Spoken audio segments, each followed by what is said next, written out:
Hello and welcome to WePC. My name is Paul and in this video I'll be reviewing the AOC AG353UCG.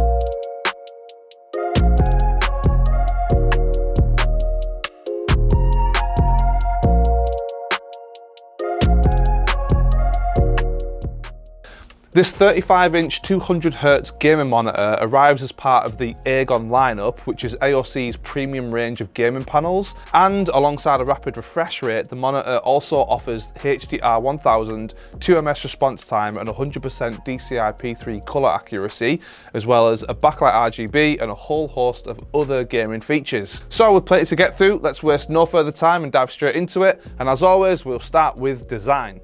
The AG353UCG is a little hit and miss for me personally. It offers AOC's classic red on black theme, alongside some pretty cool RGB that's found on the rear and the underside of the panel. AOC has utilised a wide V-shaped stand that contrasts nicely against the 1800R curvature of the panel. The AGON branding can be found on the bottom of the bezel of the panel alongside NVIDIA's G-Sync Ultimate logo, and the rear of the panel is where most of the design features lie, with the RGB loop being the main focus. Two headphone holders slot into the side of the panel itself, allowing you to seat two sets of headphones on the monitor at any given time. And the AG353UCG doesn't offer any cable management solution, making tidiness a little problematic. Furthermore, the monitor itself is definitely on the chunky side. While this is to be expected, it still stands out and makes the panel look quite cumbersome. My first impression of the build quality were not good. Not good at all. The first thing I noticed was the alarming amount of wobble the monitor experienced. Compare this to other poor stands, such as the Odyssey G9 and the Acer Nitro VG270. The AG353UCG is the worst of the bunch. There is a ton of movement in the stand, something that shouldn't really be the case with a monitor of this price point.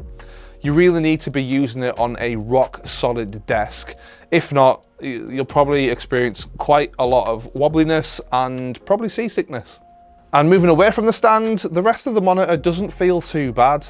The panel itself feels sturdy and scored highly on our robustness tests.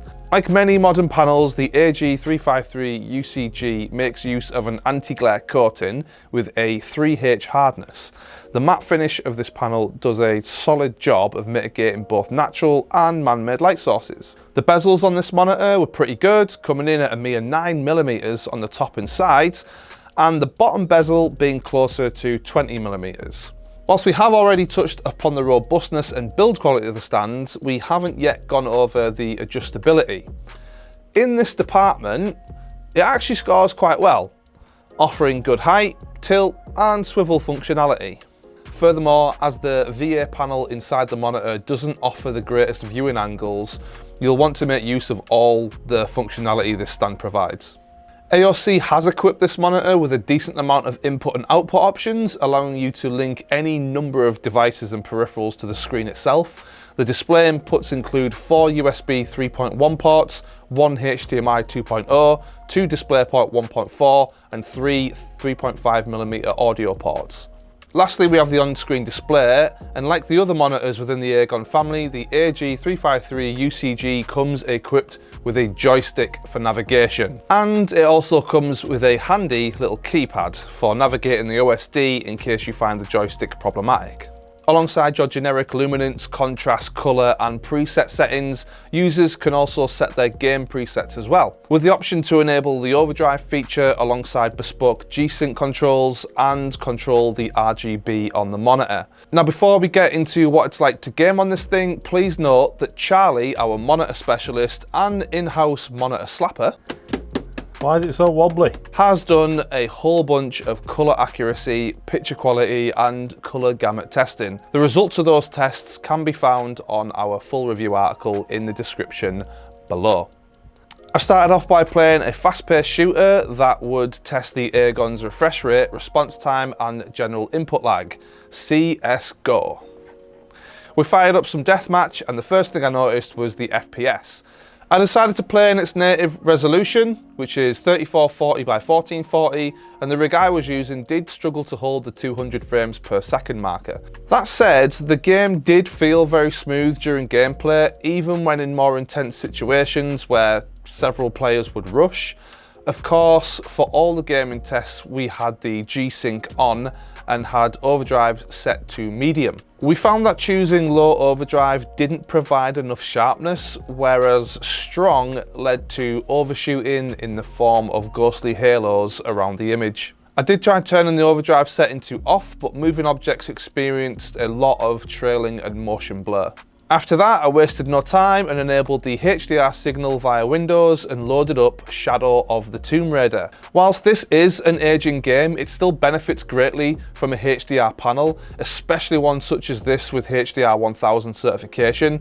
It's worth mentioning that we also use the FALD, Full Array Local Dimming feature, set to gaming modes when using HDR. Shadow of the Tomb Raider in these settings looked stunning. There are no two ways about it. The additional depth in both bright and dark scenes was clear to see when using HDR.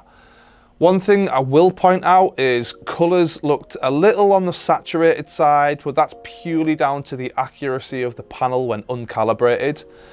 And apart from that, the game looked absolutely fantastic. Overall, the gaming on this panel was pretty damn good. Whilst it wasn't the best for high-end competitive gameplay, it did excel in almost every other area apart from the haloing. So there you have it, our complete rundown of the AOC AG353UCG 35-inch gaming monitor. The only real question left to answer is whether or not we feel this panel is worth the cash. For me, that is a tough one. At its current retail price of just south of $2,000, that's right, $2,000, you'd have to say probably not. Granted, this monitor comes with a ton of features and supports a stunning QHD 1440p ultra-wide resolution, but for 2K, you really are struggling to find real value in this monitor. That being said, the 35-inch panel was a great portal to an extremely high level of immersion, and playing single-player titles on a panel of this size in 1440p really did look fantastic. Granted, the colours aren't super accurate, but they do pop when you play games. Thanks for watching, really appreciate it. If you like this review, please give us a thumbs up, give us a comment, and hit the notification bell so you never miss another video. And don't forget to subscribe. Subscribing really helps us as a channel. So thank you for watching and have a great day.